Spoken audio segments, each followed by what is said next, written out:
Art helps Amy Snyder relax. It especially helps her escape the stress and anxiety she feels about climate change.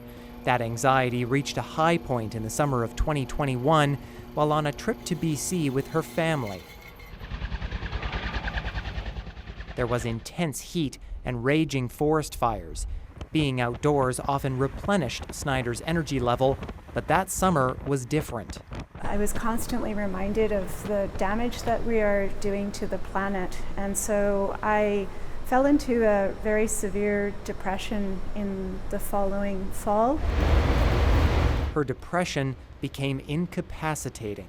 Some days I could hardly get out of bed. I had difficulty having basic conversation, finding words. Was introduced to. Searching for answers, she connected with others who shared her fears about our changing planet. It morphed into a support group, now known as Ecostress Sask. And so you do have some common ground. The group meets once a month. Its 12 members talk about current climate issues and ways to deal with the stress it brings. Glenn's always late. Something that appealed to Glenn Suter, a museum curator by trade and a musician in his spare time.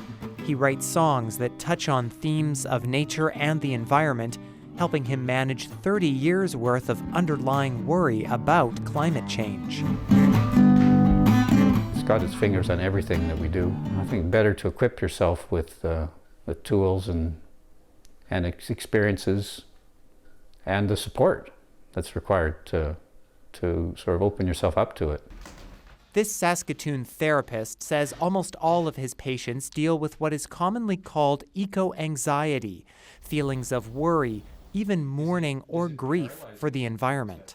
So often we'll have people coming in telling us they've been experiencing this anxiety, which we see medicalized, pathologized, treated as a problem, medicated, when it's a pretty natural reaction to danger and threat. Jared Noel says eco-anxiety can even strain family relationships.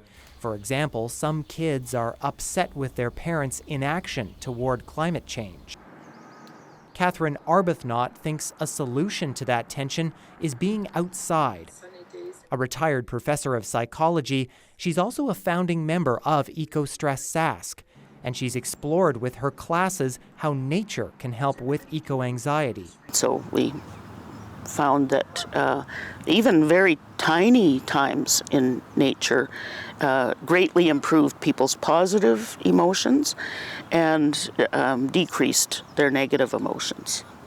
She says self-care is also key to overcoming climate fear and stress. Something Amy Snyder continues to work on, preparing an art installation for an upcoming exhibit, meant to show how fragile our Earth is, all the while having support from others when she needs it. Ethan Williams, CBC News, Regina.